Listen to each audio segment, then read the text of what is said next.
안녕하세요. 나윤서입니다. 네, 지금 밖에는 비가 아주 촉촉히 내리고 있습니다. 네, 봄 카페 오신 여러분을 환영합니다. 번개도 좀 치고 있는데요.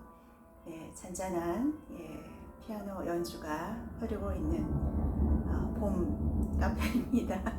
네, 오늘 제가 여러분과 함께 하고 싶은 책은 지적인 현대인을 위한 지식 편의점. 제가 보여드릴게요. 지식 편의점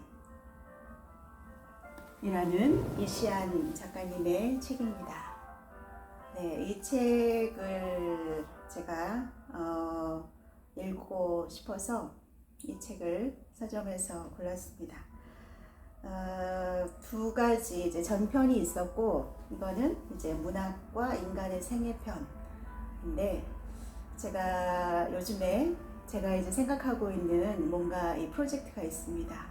그 프로젝트를 어떻게 구성을 하면 좋을지 생각을 하면서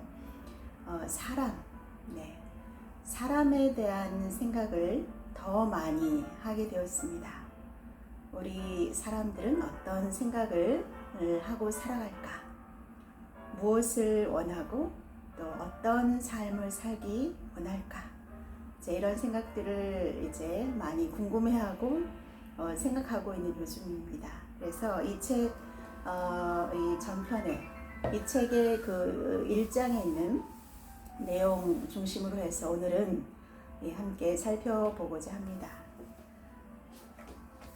우리 그 이시안 그 작가님은 연세대에서 국문학으로 학사 및 석사를 받으시고 박사 과정을 수료하셨다고 해요. 그러니까 국문학도 국문학도이시고 또 북튜브 업계 후발주자로 뛰어들어서 1년여 만에 분야 내 5손가락 안에 꼽힐 만큼 놀라운 성장세를 보여준 시안 책방의 책방지기도 하다라고 소개를 하고 있습니다. 소위 이제 재미와 깊이를 놓치지 않는 탁월한 전달력과 핵심을 꿰뚫는 분석력으로 새로운 지식 큐레이터로 주목을 받고 있다라고 하고 있습니다. 지식 큐레이터.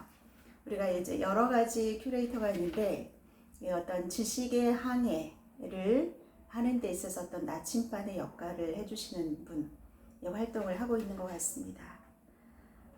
이 책은 이제 문학으로 보는 인간의 생애 해가지고 이 삶의 여러 모습부터 해서 인간이 태어나서 죽을 때까지 다양한 경험들을 하게 되는데, 그 과정들을 이제 각각의 과정에 대해서 문학 작품을 대비를 해서 이제 읽고 또 그에 따른 이제 서평과 함께 이 저자의 이 작가님의 독특한 그 안목과 이 성찰 이런 것들을 같이 이 통찰해주고 있는 아주 멋진 책이라고 생각이 됩니다.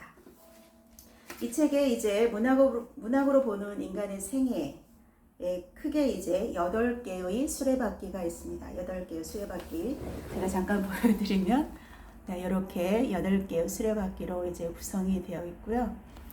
첫 번째는 이제 삶의 여러 모습, 그래서 이제 태어나는 모습, 그래서 삶의 여러 가지 모습, 또 성장하는 그 과정, 성장의 길목에 있는 과정들을 그려주고 있고, 또 사랑을 만나고, 사랑의 여러 빛깔들, 그리고 사회와의 투쟁에 대한 내용들이 쭉 들어있고요.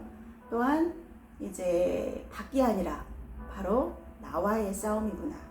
자신과의 싸움, 내면적인 이 시선을 나의 내면으로 옮겨주는 그 자신과의 싸움 부분이 있고요.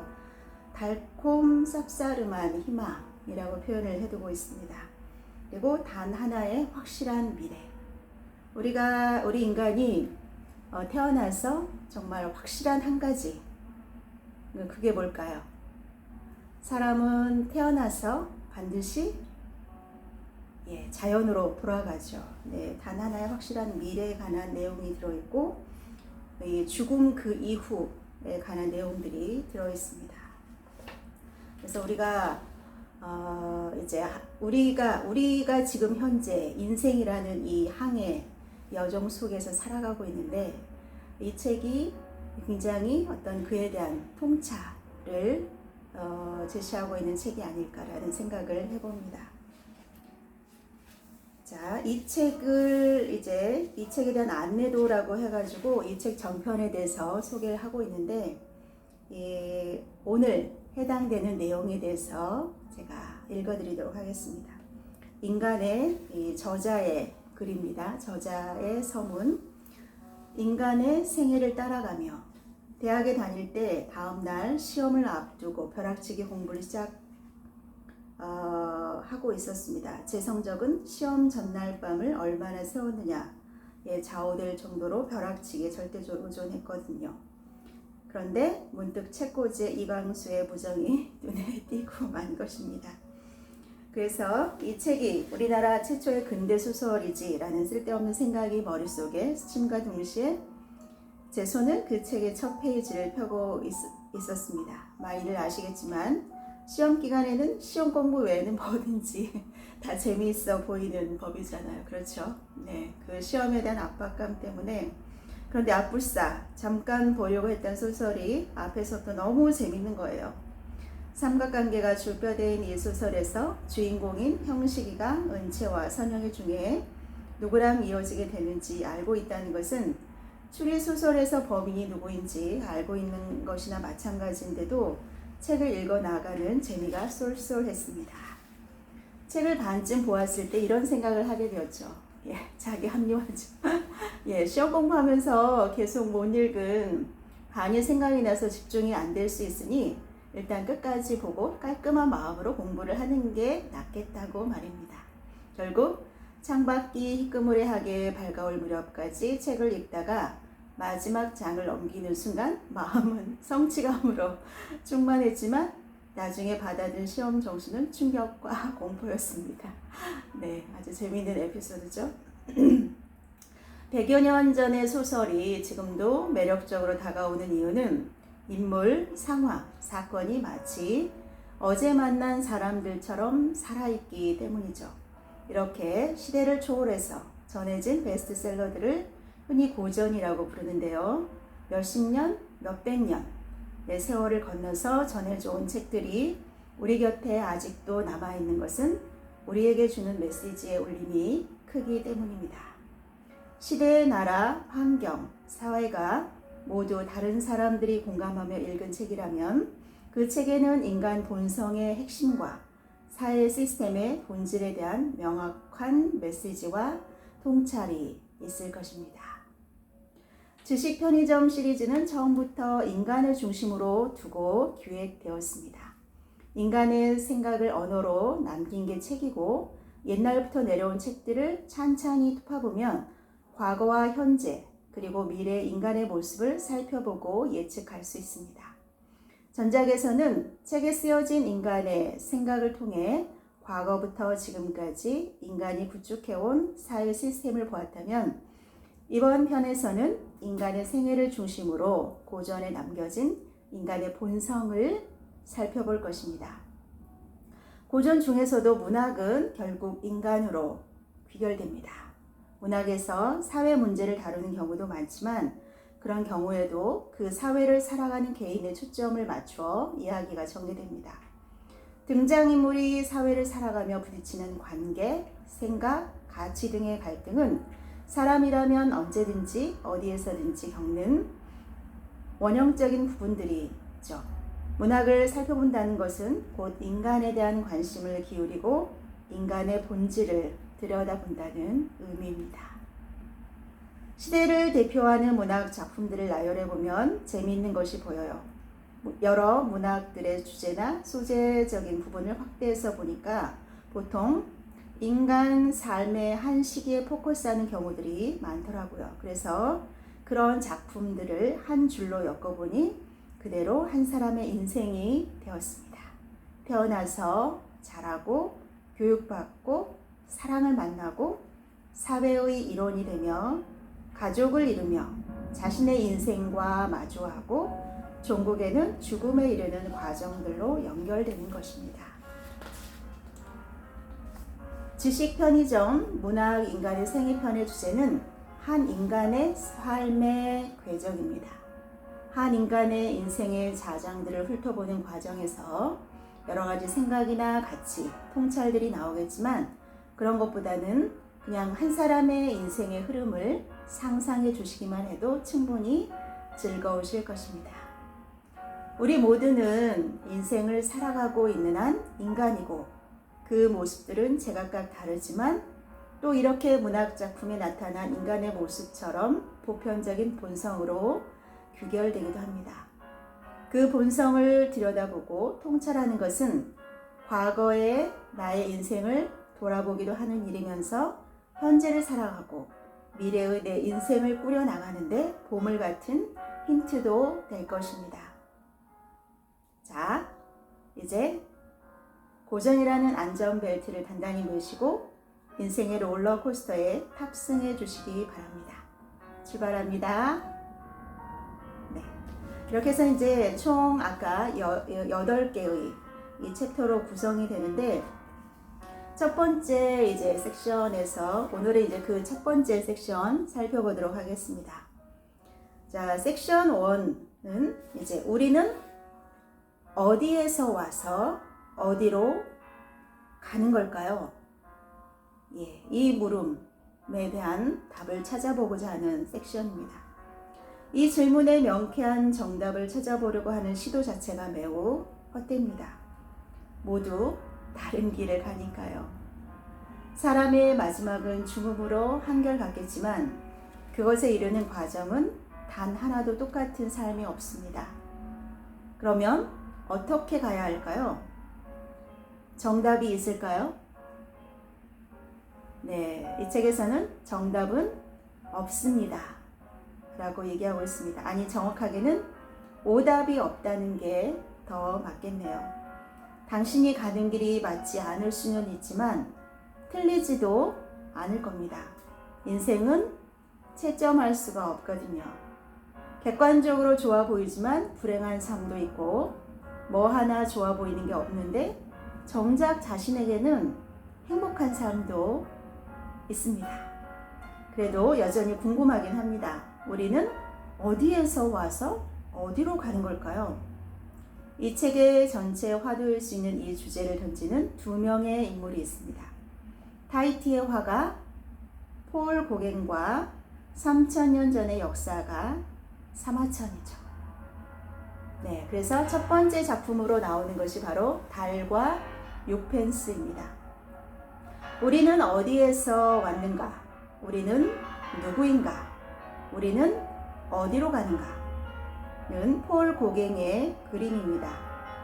이런 그의 질문과 그의 삶을 모티브로 하는 작품이 달과 육펜스입니다. 우리는 무엇을 위해 살아가야 할까요? 어떻게 사는 것이 잘 사는 것일까요? 이런 의문들에 대한 답을 주인공은 그리고 여러분은 답을 찾을 수 있을까요? 자, 두 번째 작품은 사마천의 사기입니다. 100명의 사람이 있으면 100명의 인생이 있는 겁니다. 모든 사람들은 각기 다른 인생을 사니까요. 이 중에 조금 더 가치 있는 인생이 따로 있을까요? 역사서는 신분 높은 사람만이 가치 있는 인생이라는 듯이 왕과 귀족 위주로 기록되어 있습니다. 그런데 역사서 가운데 처음으로 왕이 아닌 사람들이 주인공으로 등장하는 책이 등장합니다. 산에 가서 굶어 죽었다든가 남의 집 옷을 훔치는 일 등 이러한 소소한 일들이 역사에 기록이 됩니다. 바로 사마천의 사기이죠. 사마천의 사기는 역사의 주인공이 왕이나 제후들 뿐만 아니라 지극히 평범한 사람들일 수 있다는 것을 보여주는 첫 번째 역사서입니다. 다양한 삶의 모습들을 보며 사실 인생의 정답은 없고 그 모든 삶들이 나름 가치가 있다는 것을 보여줍니다. 우리 삶의 정답은 없다고 말했지만 유일한 답은 있습니다. 유일한 답? 돌아보았을 때 여러분이 살아온 그 길이 바로 그것입니다. 여러분들이 살아온 그 길이 바로 유일한 길이고 유일한 여러분의 정답이죠. 그 시기, 그 상황, 그 관계 안에서 최선을 다하고 또 최선의 선택을 하면서 혹은 선택이 최선은 아니었다고 하더라도 최선의 노력을 하면서 살아온 여러분의 그 길, 바로 그 길입니다. 당신 삶에서는 당신이 선택한 것만이 유일한 정답입니다. 자, 그러면 우리가 이제 섹션 1에 들어가기 전에 잠시 휴식하도록 하겠습니다.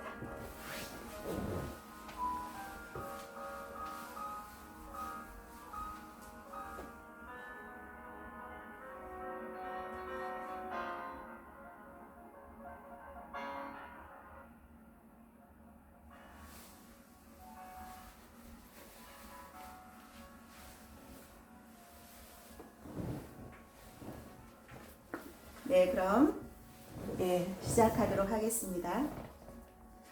우리는 어디에서 왔는가? 우리는 누구인가? 우리는 어디로 가는가? 윌리엄 서머셋 몬, 달과 6펜스 작품을 통해서 생각을 해보도록 하겠습니다. 자, 책으로 뜬 2명의 화가가 있습니다. 미술사에는 그림이 뛰어나지만 사람들에게 매력적으로 알려질 만한 포인트가 없어서 사장된 화가가 많습니다. 반면 책으로 화가의 스토리가 브랜딩 되면서 사람들에게 폭발적인 관심을 받게 된 2명의 화가가 있습니다. 책으로 떴다고 해도 무방합니다. 먼저 빈센트 반 고흐입니다. 고흐는 무명화가로 살았고 무명화가로 죽었습니다. 우리가 다 알고 있는 사실이죠. 정확하게는 미친 화가로 죽었다는 게 맞겠습니다. 고흐가 죽고 6개월 후에 그의 동생이자 헌신적인 후원자였던 동생 테오까지 죽었습니다. 여기서 이야기가 끝났다면 이들 형제를 기억하는 사람은 그들의 가족밖에 없었을 겁니다. 하지만 이들이 죽은 뒤에 남겨진 사람들 가운데 테오의 아내 요한나가 있었습니다. 요한나는 남편 테오가 떠나 허전한 빈집에 고흐의 그림과 편지가 가득 남겨져 있다는 것을 문득 어느 날 깨닫게 됩니다. 요한나는 곧 파리 생활을 청산하고 고흐의 유산들을 가지고 네덜란드로 옮겨가서 하숙집을 엽니다. 그리고 고흐의 작품을 홍보하고 마케팅하면서 8년 동안 20여 회의 전시회에 출품해서 고흐의 인지도를 조금씩 쌓아갑니다. 그리고 결정적인 일을 합니다. 고흐가 동생 테오에게 보낸 편지들을 모아서 반 고흐 영혼의 편지라는 책을 출간한 거죠. 이 책을 통해서 고흐의 불행하고 광기 어린 인생과 예술관이 세상에 알려지게 됩니다. 그의 굴곡진 삶이 사람들이 좋아하는 천재 스토리에 맞아서 고흐의 이름이 세상에 널리 알려지게 되는 계기가 된 것입니다. 경로는 조금 다르지만 역시 책으로 뜬 또 한 사람이 있습니다. 화가가 있습니다. 바로 폴 고갱입니다. 죽음은 고흐가 고갱보다 극적이지만 삶 자체는 고갱이 고흐보다도 조금 더 극적입니다. 고흐는 따지고 보면 동생한테 얹혀 살면서 10여 년 동안 알바 한 번 안 하고 그림만 그릴 수 있었습니다. 하지만 고객은 가족도 있었고 직업도 있었는데 그림을 시작하면서 그 모든 것과 강제로 결별할 수밖에 없었습니다. 그가 죽은 지 1년이 지난 시점에 파리에 놀러 왔던 영국 작가가 고객의 드라마틱하고 굴곡진 인생 이야기를 듣고 깊은 관심을 가지게 됩니다. 이 작가는 불운과 불행으로 점철된 고객의 스토리에 매혹이 되어서 나중에는 그의 발자취를 따라서 타히티 섬까지 가게 됩니다. 이 과정에서 고객의 스토리를 바탕으로 소설을 구상을 합니다. 바로 그 소설이 바로 달과 유펜스입니다. 달과 유펜스가 히트를 치면서 사람들은 달과 유펜스의 주인공인 찰스 스트릭랜드가 실존 인물을 모델로 하고 있다는 것을 알게 됩니다. 그리고 그 사람의 관심을 갖게 되고 바로 이것이 고객이 사회에 명성을 얻게 된 계기가 됩니다. 달과 유펜스, 어떻게 이 제목이 붙여지게 되었을까요? 달과 유펜스는 주인공이자 관찰자인 내가 찰스 스트릭랜드의 부인에 대해 이야기하는 것으로 시작이 됩니다. 이때 찰스 스트릭랜드는 런던에서 증권 중개인으로 일하는 전형적인 중상류층 가정의 일원이었습니다. 그런데 어느 날 스트릭랜드 부인에게 연락이 와서 어떤 일을 부탁을 받습니다. 파리로 가출해버린 가장 스트릭랜드를 찾아서 집으로 돌아오게 설득해달라는 얘기였습니다. 그렇게 작가는 파리로 향합니다. 이때만 해도 모두 스트릭랜드가 젊은 여자에게 빠져 그 여자와 같이 파리로 사랑의 도피를 갔다고 믿고 있었습니다. 그런데 그 작가가 스트릭랜드를 만나고 보니 그림을 그리고 싶어서 자신의 모든 기득권을 포기하고 돈 한 푼 없이 파리로 왔다는 사실을 알게 되는 거죠. 스트릭랜드는 당연히 집으로 돌아가지 않겠다고 말합니다. 스트릭랜드에게 집이란 자신의 꿈이고 이상인 그림의 정반대 지점에 놓인 현실이었으니까요. 당장 먹고 살기 위해서는 지금처럼 하고 싶은 일만 하고 살 수는 없을 테니까요. 그로부터 5년 후쯤 작가는 파리에서 살게 되는데 그때 스트릭랜드의 이야기를 다시 접하게 됩니다. 자신의 친구 통속화가 스트로브를 통해서 말입니다. 스트로브는 스트릭랜드를 천재로 추앙하고 있었습니다. 스트릭랜드는 한때 주식 중개인으로 살았던 평범한 삶의 흔적은 전혀 찾아볼 수 없고 그야말로 예술만 아는 가난한 화가로 완벽하게 변신해 있었습니다. 현실적인 감각이나 고뇌, 그리고 주변 사람들에 대한 배려라든가 일상적인 윤리, 도덕 따위의 개념은 전혀 없는 다른 사람이 되어 있었던 것입니다.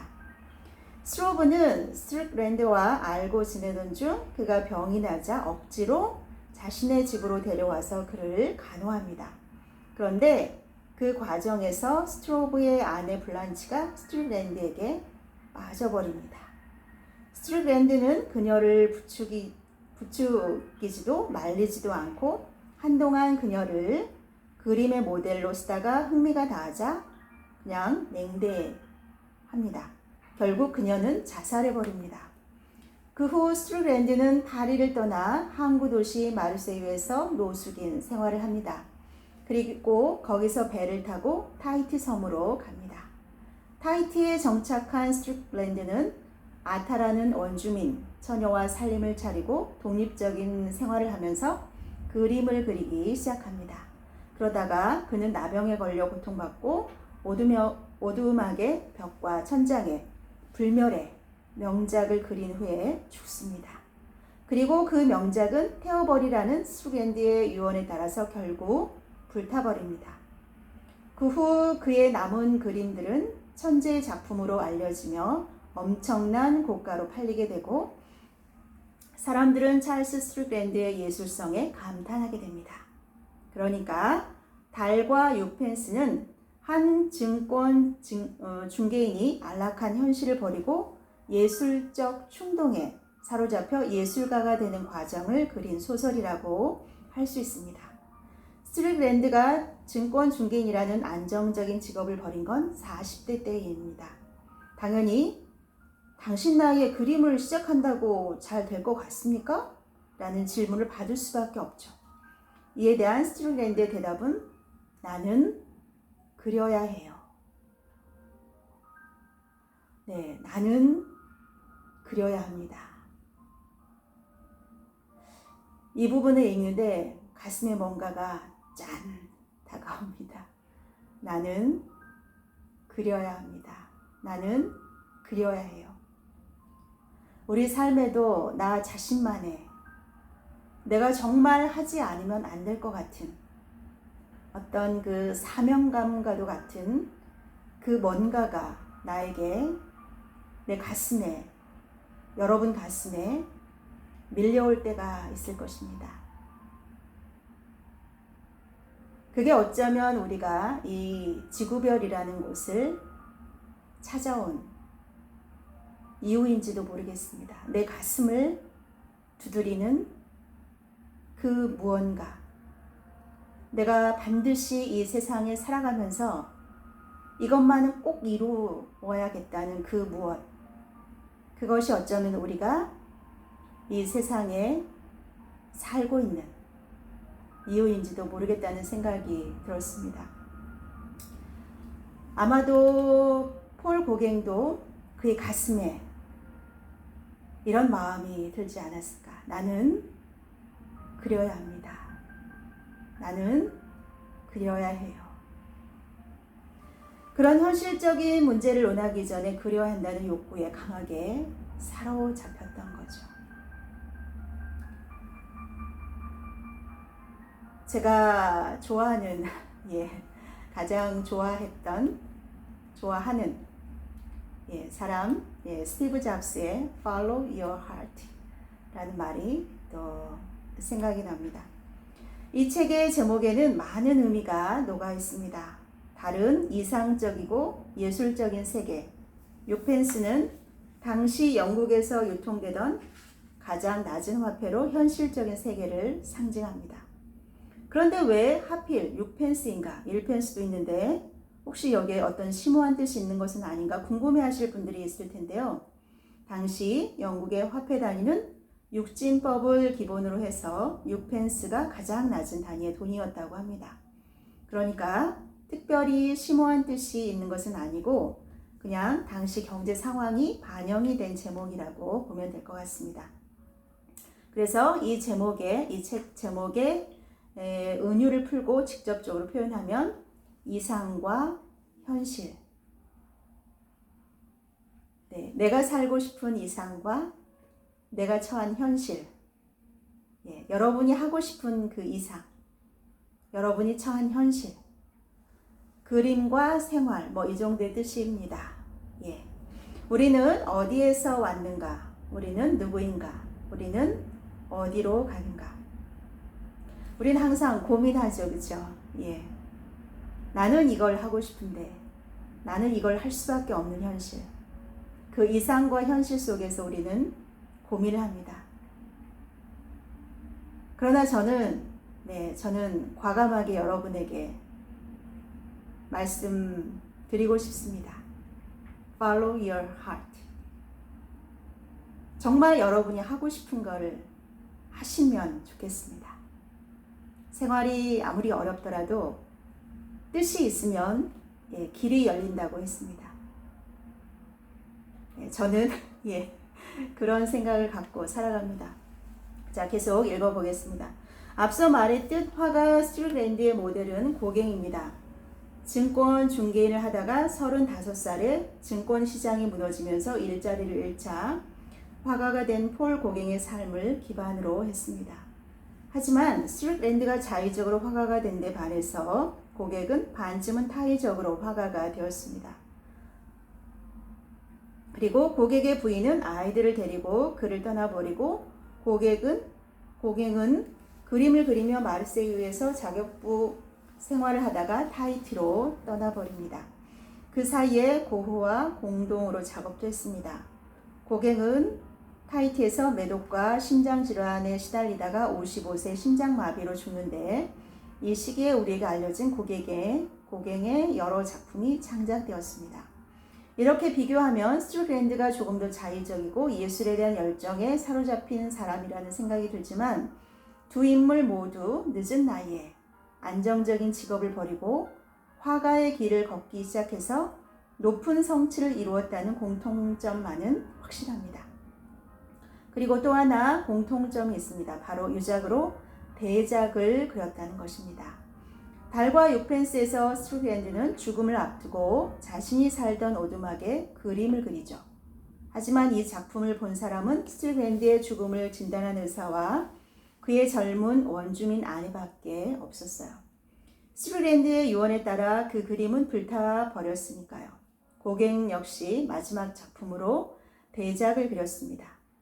이 그림은 파리에서 개최한 전시전이 실패로 끝나고 자신의 병세는 깊어져만 가고 사랑하는 딸은 죽고 타히티에서 점점 고립되어가는 상황에서 그려졌습니다. 말하자면 인생의 벼랑 끝에 서 있는데 바람이 등 뒤에서 세차게 불어오는 그런 상황에서 그린 것입니다.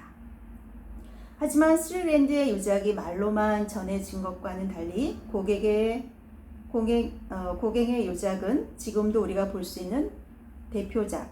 우리는 어디에서 왔는가? 우리는 누구인가? 우리는 어디로 가는가? Where do we come from? Who are we? Where are we going? 예, 어디에서 왔고 나는 누구이고 또 어디로 가는가로 남아 있습니다. 바로 이 그림, 여러분도 많이 보셨을 겁니다. 예, 바로 이 그림입니다.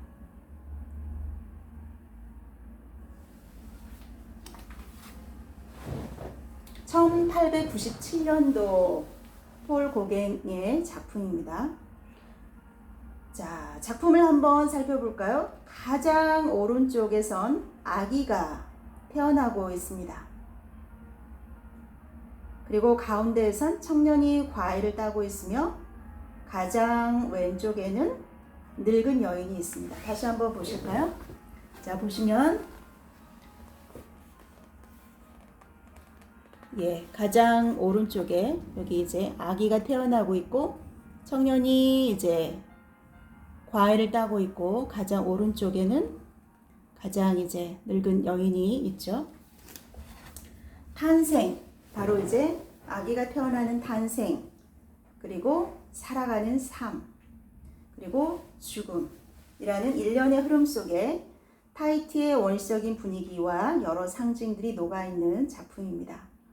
고객은 친구에게 보낸 편지에서 이 작품에 대해 지금까지 그렸던 그 어떤 것보다 뛰어날 뿐만 아니라 앞으로도 이를 능가하거나 비슷한 작품은 결코 그릴 수가 없다고 믿네.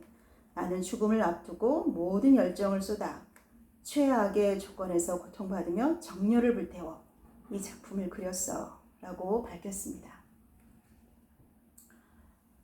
고갱은 35세까지 직업과 가정을 가진 평범한 직장인의 인생을 살았습니다. 그리고 이후에는 천재 예술가의 불행한 삶이라는 단어에서 우리가 흔히 떠올리는 예술가의 인생을 살았습니다. 당시에는 이렇게 프라이드 반, 양념 반으로 두 가지 인생의 맛을 동시에 본 사람은 흔하지 않았습니다. 물론 지금도 흔하진 않긴 하죠. 화가로서의 어려운 여정을 계속 걸어가던 고갱은 결국 타히티까지 가게 됩니다. 서양 문명에서 벗어나 소박하고 순수한 원시 자연의 미를 추구하겠다는 목표였지만 일종의 차별화 전략이기도 했습니다. 타히티에서의 작업 결과를 들고 파리에서 전시회를 열지만 이 야심찬 전시회는 실패로 귀결되었습니다. 그의 진가를 알아주는 사람이 없었기 때문이죠. 이 결과에 그는 큰 타격을 입었습니다. 더 이상 남아있는 돈도 없었고 그의 가족들마저도 그를 멀리했습니다. 결국 고갱은 파리에서 깊은 좌절감만 얻고 쫓기듯 타히티로 다시 돌아옵니다. 이 좌절감은 곧 우울증으로 이어지는데 이런 상태에서 자신이 제일 사랑하는 딸이 죽었다는 소식까지 접하게 됩니다. 몸도 마음도 피폐해진 고갱은 죽을 결심을 하고 유언 대신 유작을 남기기로 합니다. 바로 그의 대표 작품 우리는 어디에서 왔는가? 우리는 누구인가? 우리는 어디로 가는가를 그리기 시작합니다. 그야말로 피를 토하며 그린 작품이고 절규하며 세상에 건네는 메시지였던 것입니다. 그런데 사실 이 작품은 유작으로 기획된 것이지만 유작은 아니었습니다. 이 작품을 완성하고 고갱은 자살 시도를 하지만 실패하면서 그 후 6년을 더 살았습니다. 하지만 이 그림이야말로 실제 마지막 작품보다 인생의 더 마지막 순간에 그린 작품이라고 할 수가 있습니다. 고객이 유서처럼 그린 그림이니까요. 고객은 우리 인생은 어디에서 와서 어떻게 진행이 되고 그리고 어디로 가는 거라고 생각했던 것일까요? 사실 그림을 보면서 우리가 얻을 수 있는 이 물음에 대한 답은 태어난 순간 우리에게 단 하나 확실한 것은 모두 죽는다는 것 정도입니다. 탄생에서 죽음에 이르는 과정에 그려져 있는 다양한 그림, 상징들을 통해서 고갱은 무슨 말을 하려고 했던 것일까요?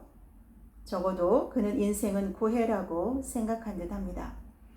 가운데 가장 크게 그려져 있는 과를 따는 청년은 성경에 나온 선악과를 따는 장면을 표현한 것이라고 하죠.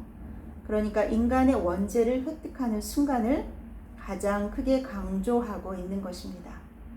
하지만 다시 생각해보면 고갱의 생각은 하나도 중요하지 않을지도 모른다는 생각이 듭니다. 그가 생각한 인생의 여정은 그의 여정일 뿐이니까요. 자, 우리 인생이 우리에게 건네는 말은 무엇일까요? 우리 각자에게는 각자의 여정이, 각자의 인생 여정이 있습니다. 탄생과 죽음이라는 누구나 가지고 있는 두 개의 점을, 탄생과 죽음이라는 두 개의 점을 어떤 식으로 이어갈지는 바로 우리 각자의 몫이라는 것입니다.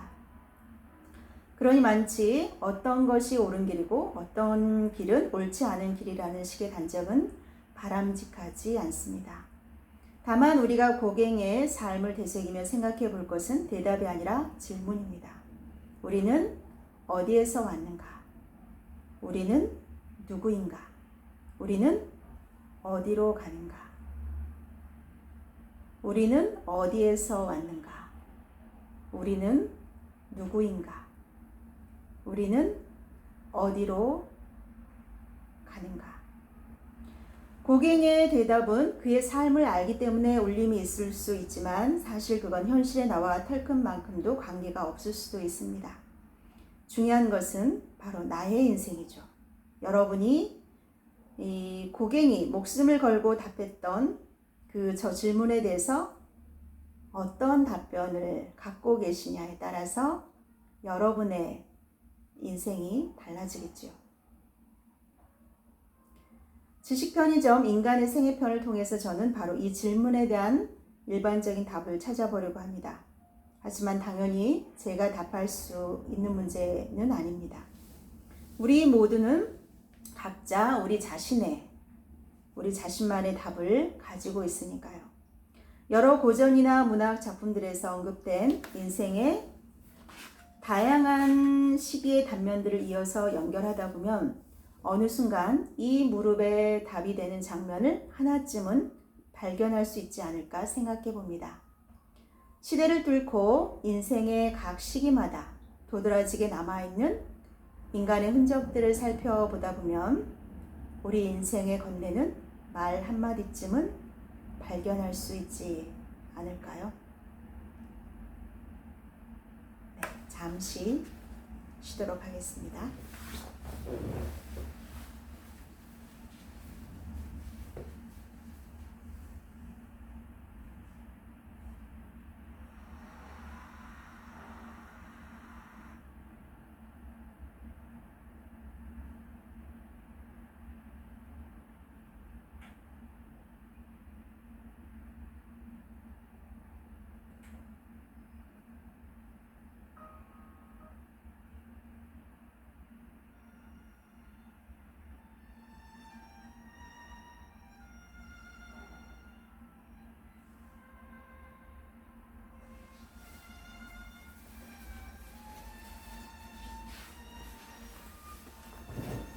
네, 그러면 이 탄생 부분 2편 보도록 하겠습니다. 삶이라는 문제는 객관식이 아니라 주관식이 아닐까요? 네, 사마천의 사기를 살펴보겠습니다. 예전에 무한도전이라는 예능 프로그램이 있었죠. 여러 가지 과제가 주어지고 미션에 도전하는 내용의 프로그램이었습니다. 프로그램을 촬영하는데 갑자기 오늘처럼 비가 와서 즉석에서 프로그램을 구성할 때도 있었고, 레슬링이나 조정 경기처럼 몇 개월을 꼬박 투자해야 하는 프로젝트도 있었습니다. 책 역시 두께, 난이도, 그리고 재미 등이 다 제각각이어서 일률적으로 읽는 시간을 분배할 수는 없습니다. 가독성 좋은 책은 금방 읽지만 나의 뜻이 뭔지 알아내는 사람이 한 사람도 없도록 만들겠어 라고 결심하고 쓴 듯한 책 같은 경우에는 한 달을 갈아 넣어도 못 읽을 때도 있습니다. 제가 읽었던 책 중에서 가장 오랜 시간이 걸린 책이 바로 사마천의 사기입니다. 책 자체가 하나의 스토리로 쭉 이어지는 대화 드라마가 아니라 분절분절 쪼개지는 에피소드식 구성이라서 한 번에 많이 읽기가 힘들었습니다.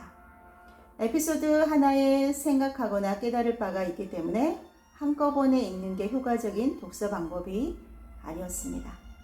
사마천의 사기는 읽는 것뿐만 아니라 리뷰하는 것도 힘들었습니다. 왜 그런가 하면 사기에서 다른 인물들 하나하나가 모두 그들 나름의 드라마를 가지고 있기 때문입니다. 어느 것 하나를 빼기도 부각시키기도 어렵게 비중이 골고루 분배가 되어 있는 나열식 이야기 구조였습니다. 그리고 바로 이런 점이 사기의 가장 큰 미덕이기도 하죠. 사기의 특징은 왕이나 제후들을 중심으로 한 역사의 메인스트림에 대한 기록도 있지만 아웃사이더들의 기록도 있다는 것입니다. 사실 예전 같으면 역사에 기록되지 못했을 왕이나 제후가 아닌 신분들의 사람들 이야기가 더 많습니다. 우리나라 역사 드라마를 보면 대부분의 왕 중심으로 진행이 됩니다. 태조왕건, 조선왕조실록 같이 주로 왕과 공중 안의 권력 다툼 같은 내용으로 많이 이루어져 있죠. 하지만 2000년대 들어서 왕 중심에서 벗어난 역사 인물들이 조금씩 등장하기 시작합니다. 은여 대장금 이야기, 도망 노예를 잡으러 다니는 추노 이야기 등 다양한 계층의 사람이 주인공이 된 것입니다. 최근 역사 드라마들은 왕보다는 주변 인물들의 다양한 스토리에 더욱 초점을 맞추고 있습니다. 바로 사기가 이러한 궤를 같이 하고 있습니다. 왕 중심의 역사에서 왕 이외의 이 주변 인물들을 역사의 흐름 안으로 끌고 들어와서 소개한 첫 번째 시도였던 것이죠. 자, 사기는 고대 중국의 전설 시대인 한무제 시대부터 사마천이 살아낸 BC 100여 년까지의 역사, 그러니까 지금부터 무려 5,000년 전에서 2,000년 전까지 3,000년간의 역사를 다룹니다. 정확히는 그 역사 속에서 살아 움직였던 인물들의 이야기를 소개하고 있습니다. 사기는 역사의 큰 흐름을 보여주기 위해서 인물들을 배치하고 스토리를 짜 맞추기보다는 개별 인물들 하나하나의 스토리와 캐릭터에 집중해서 이야기를 풀어나가는 느낌이 강합니다. 왕이나 한 국가의 역사만 중요하게 다루는 것이 아니라 여러 시대를 살아낸 다양한 인물들의 삶과 생각을 비중 있게 다룹니다. 제왕의 역사를 다룬 본기가 12권이고 제후의 이야기를 다룬 세가가 30권입니다. 그런데 왕이나 제후 이외의 인물에 관한 기록을 담은 10점은 다 합쳐서 70권입니다. 사마천의 관심이 어디에 쏠려 있었는지 알 수가 있는 대목이죠. 사기는 사회의 각계각층의 인물들의 이야기를 분석하고 평가하고 소개합니다. 그래서 저는 사기를 읽으며 서양의 그리스 로마 신화가 떠올랐습니다. 여러 인간 군상을 나열하는 역할을 하고 있으니까요. 참고로 사기는 총 130권으로 이루어져 있습니다. 130권. 사마천이 왕이나 제후 같은 권력자 외의 사람에게 관심을 가지게 된 계기는 사마천이 사기를 기술하는 과정이 순탄치 않았기 때문입니다. 사마천이 사기를 저술하는 그 과정은 보면 사마천은 한나라의 사관 집안에서 태어나서 사관벼슬에 종사했습니다. 그런데 사관벼슬에 종사한 지 10년째 되던 해에 사마천의 나이 47이죠. 이룡의 화라는 사건이 일어납니다. 이 이룡이라는 그 장군이 흉노족에게 항복한 것을 변호했다가 왕의 노여움을 사게 되죠. 그래서 사마천은 사형 선고를 받게 됩니다. 당시 사형수가 사형을 당하지 않는 데는 두 가지 방법이 있었어요. 50만 전의 돈을 내거나 아니면 궁형, 즉 그 생식기를 자르는 벌을 받는 것이죠. 당신은 지금보다 명예를 더 소중하게 생각했기 때문에 궁형을 당할 바에야 사형을 택하는 경우가 훨씬 더 당연한 선택이었지만 사마천은 궁형을 선택을 합니다. 50만 전이 없기도 했지만 살기 위한 다른 방법을 택해야 했기 때문입니다. 말하자면 이 사기를 완성하기 위해서 이제 이 궁형을 택했다는 이야기도 있습니다. 어찌됐건 사마천은 돈이 없는 것에 대해서 깊은 이제 절망을 느끼기도 했지만 이제 그래서 그 돈이 없는 거에 대해서 사마천이 굉장히 그 돈 버는 방법에 대해서 이제 사기에서 한 장을 할애해서 이제 이야기를 하고 있는데 그게 바로 열전, 그러니까 69번째에 있는 그 열전 중에서 화식열전이 바로 돈을 버는 방법에 대한 얘기를 하고 있습니다. 사마천의 이런 이유라는 그 사기의 내용이 왜 지배자에 대해서 삐딱한 느낌이 있는지 이해할 수 있는 하나의 코드가 됩니다.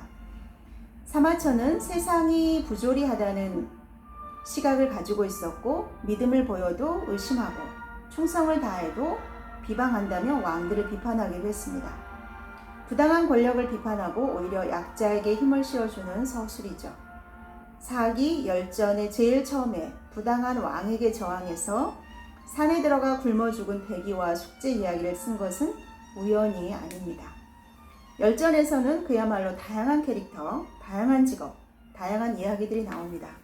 그래서 이것을 하나의 줄거리로 꿰는 것은 불가능합니다.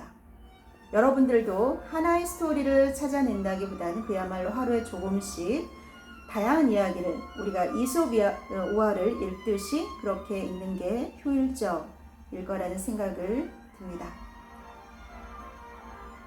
정답과 오답은 타이밍의 문제다. 네. 사기 열전을 읽은 전반적인 느낌을 이야기하자면 세상에는 참 다양한 인생들이 있구나 하는 것이었습니다. 그리고 그 인생 중에 정답은 없었습니다.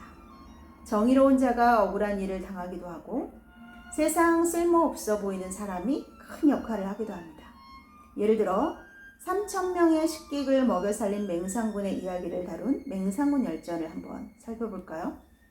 맹상군의 우산 아래 모인 인재 중에 닭 울음소리를 잘 흉내내는 사람이 있었습니다. 오늘날로 치면 동물 성대묘사의 달인이었죠. 하지만 당시 예능 프로그램이 있었던 것도 아니고 이런 재주는 하등 쓸데가 없었어요. 그런데 다른 나라에 갔던 맹상군이 생명의 위협을 받아서 쫓기다가 성문 앞에 이르게 되었습니다. 국경의 법으로는 첫 닭이 울어야 성문이 열리는 까닭에 멈춰설 수밖에 없었습니다. 계속 있으면 꼼짝없이 추격군에게 잡힐 위험에 처했지요. 이때 닭 울음소리를 잘 흉내내는 사람이 특기를 발휘해서 성 안에서 빠져나올 수 있었습니다. 맹상군이 이런 일이 있을 것을 예측하고 닭 울음소리를 흉내내는 자를 인재로 대우하지는 않았을 것입니다. 하지만 이 사람이 결국 맹상군의 생명을 구했습니다. 인생은 이런 게 아닐까요? 미래를 모를 수밖에 없는 것이라 늘 예측 불허의 상황에 처하게 됩니다.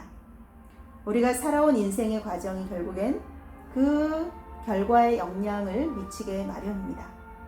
맹상군이 닭 울음소리를 흉내내는 사람을 인재로 대접한 것은 정답 같아 보이지만 정답 같지 않아 보이죠? 네. 네. 정답 같지 않아 보였지만 인생의 어느 순간에서는 그게 정답이 되어버렸습니다. 마찬가지로 지금 정답 같아 보이는 일이 아닐지라도 어느 순간 오답으로 판명이 날 수도 있다는 것이죠. 그러니까 정답 같지 않은 것이 인생의 어느 순간에서는 정답이 될 수 있는 거고, 지금은 정답처럼 보이지만 또 어느 순간에서 보면 정답이 아니고 오답이었음을 또 우리가 알게 되는 경우도 있습니다. 결국 타이밍, 정답과 오답은 타이밍이다. 예, 그런 얘기죠. 사기는 이런 다양한 인간 군상들의 이야기를 보여줍니다. 단선적이고 일률적인 교훈만 이야기하지는 않아요. 그래서 사기를 보면서 저는 인생은 정답을 찾아가는 시험이 아니라 자신이 가는 길을 정답으로 만들어가는 과정, 내가 가는 길을 정답으로 만들어가는 과정이 아닌가 하는 생각이 들었다고 합니다. 여러분들은 이 생각에 동의하십니까? 내가 가는 길을 정답으로 만들어가는 과정이 바로 삶이고 인생이다. 굉장히 멋있는 말 같습니다.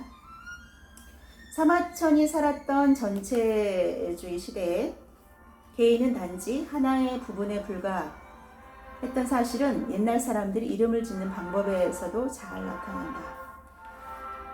자, 이 부분은 제가 이제 건너뛰도록 하고요. 당신의 삶의 정답은 바로 당신이 선택한 바로 그것입니다. 당신의 삶의 정답은 바로 당신이 선택한 바로 그것입니다. 우리는 어디에서 왔는가? 우리는 누구인가? 우리는 어디로 가는가? 답을 찾는 여정을 떠나자고 제안했지만 확실히 전제할 것은 이에 대한 정답이 없다는 겁니다. 인생의 여러 모습들을 보면서 우리 모두 다 다른 결론에 도달하기를 바랍니다. 인문학의 지혜, 고전의 가치, 선인들의 전원 등 그 모든 것은 각자의 인생길을 따라 다르게 작용하니까요. 개인의 인생에 대한 정답은 없습니다. 의식적이든 무의식적이든 이미 2000년 전에 사마천은 사기에서 인생에는 다양한 길과 가능성이 있다는 것을 언제든 동그라미로 채점되는 하나의 정답은 없다는 것을 보여주었습니다. 인생이라는 시험은 객관식이 아니라 주관식입니다. 게다가 이 주관식 문제는 정확한 정답도 없습니다. 자신의 의지와 주관만 담겨 있다면 그 무엇도 만족할 만한 답이 됩니다. 당신의 인생은 바로 당신 것이니까요. 그래서 당신 삶의 정답은 당신이 선택한 바로 그것입니다. 네, 하나님께서 우리 인간에게 선택의 자유를 주셨습니다. 내가 오늘 어떤 삶을 살아갈지, 내일은 또 어떤 삶을 살아갈지, 3년 후, 1년 후, 3년 후, 5년 후, 10년 후 나는 어떤 삶을 살아갈 것인지, 그것은 우리 각자가 그것을 마음속에 그리고 구체화시켜서 종이에 적고 그것을 향해서 하루하루 열심히 최선을 다해서 최선의 선택을 하면서 살아갈 때 그것이 바로 우리 인생의 정답이 아닐까 하는 생각이 듭니다. 우리 모두는 다 각자 아름다운 삶이 있고 또 모든 삶이 다 아름답고 소중합니다. 오늘 금요일 오늘 하루도 이 영상을 보시는 분은 또 월요일일 수도 있고 화요일일 수도 있고 다른 요일일 수도 있겠죠. 우리가 하루하루 살아가면서 내가 그리고 싶은 내 인생의 주인공은 내 인생이라는 이 여정을 담은 이 영화, 한 편의 영화일 수도 있고 한 편의 드라마일 수도 있는데, 이 드라마 속의 주인공은 바로 나 자신인 것입니다.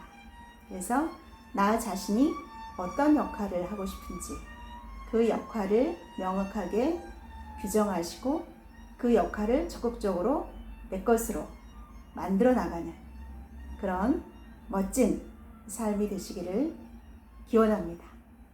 모두 화이팅입니다. 오늘 하루도 멋지게 승리하십시오. 감사합니다.